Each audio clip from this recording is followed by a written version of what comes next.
You think they talk about you because you did something wrong, or maybe you think they are just bad people, but that is not the whole story. Gossip is a game, and every game needs a specific type of player. They did not pick you by accident. They picked you because you give them something they need. You might think staying quiet keeps you safe. You might think being nice protects you. But sometimes, your kindness looks like weakness to them. You are not just unlucky. You are signaling that you are open for business. It is not your fault, but it is a pattern. Let's look at why you were chosen, and how to close the door.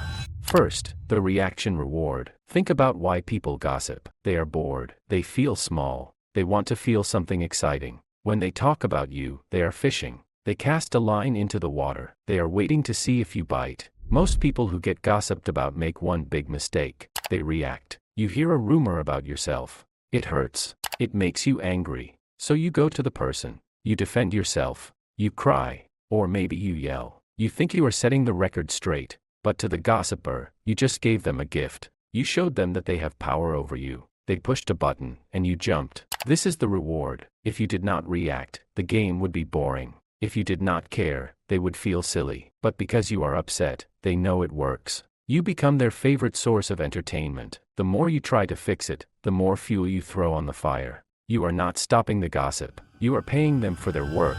Second, the open book. There is a common trait among people who get talked about. They share too much, too soon. You might be a very honest person. You believe that people are generally good. When you meet someone new, you want to connect.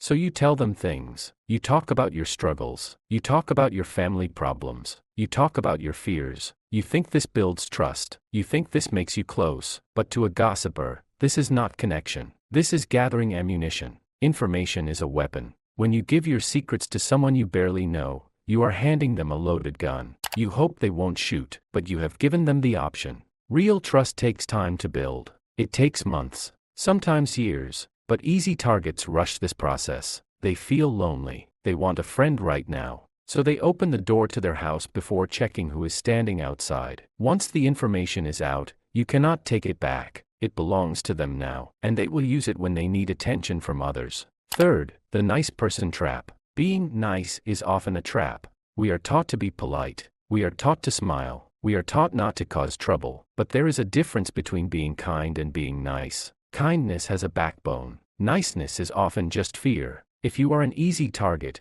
you probably have a hard time saying no. You want everyone to like you. The gossiper smells this on you. They know that if they talk about you, you won't fight back. You might get sad, but you won't make a scene. You are a safe target. Think about a predator in the wild. They do not attack the lion. They attack the gazelle that is looking away. They attack the one that looks soft. When you try too hard to please everyone, you send a signal. The signal says, I will tolerate bad behavior. You might hear them talking about someone else. You stand there and smile. You nod your head because you don't want to be rude. By doing that, you just agreed to the social contract. You showed them that gossip is okay with you. If you listen to it, you become part of it. And eventually, the topic will change from that other person to you. Fourth, the fear of silence. How do you act when you walk into a room? Do you walk in slowly? Do you look people in the eye? Or do you rush? Do you look down at your phone? Do you look nervous? People are very good at reading body language. Even if they don't know it, their brain picks up on clues. If you act like you have something to hide, people will assume you do. If you act guilty, they will look for the crime. This is the fear of silence. Many people who are targets feel uncomfortable when things are quiet. They feel like everyone is looking at them. This anxiety makes you act strange. It makes you talk too fast. It makes you laugh when nothing is funny. This behavior draws attention. It makes people curious. They wonder, why are they acting like that? And when humans don't have an answer, they invent one. That invention is the gossip. They make up a story to explain your nervousness. Usually, the story is much worse than the truth. Your own fear creates the shadow that chases you. Fifth, becoming boring. So how do you stop it? You cannot control what they say. You cannot control their mouths. You can only control your position in the game. You must become boring. This is not an insult. In the world of psychology, this is a defense strategy. Some people call it the gray rock. Imagine a gray rock on the ground.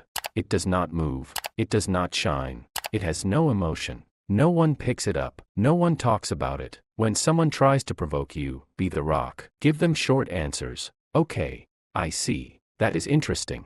Do not show anger. Do not show sadness. Do not give them the story they want. If you stop feeding the fire, it will burn out. They will poke you a few times. They will try harder at first, but when they realize there is no reward, they will get tired. They will move on to someone who gives them drama. You also need to close the book. Stop telling your personal business to people who haven't earned it. Be a mystery.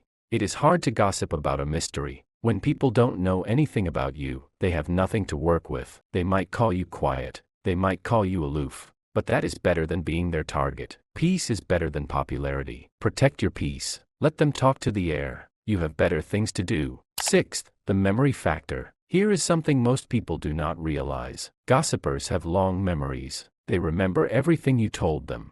Every small detail. Every mistake you mentioned. Every moment you were vulnerable. They store it like a collection. And they wait. They wait for the perfect moment to use it. Maybe you had a fight with someone. Maybe you are going through a hard time. Maybe you just achieved something good. That is when they pull out the old stories. They mix the past with the present. They create a narrative. And suddenly people who were not even there start talking like they know everything about you. This is why silence is powerful. When you do not give them new material, they have to recycle old stories. And old stories lose their power over time. People get bored of hearing the same thing. But if you keep feeding them new information, you give them fresh content. You keep the cycle alive. The less they know about your current life, the weaker their gossip becomes. They can only talk about what they see. And if they see nothing, there is nothing to say.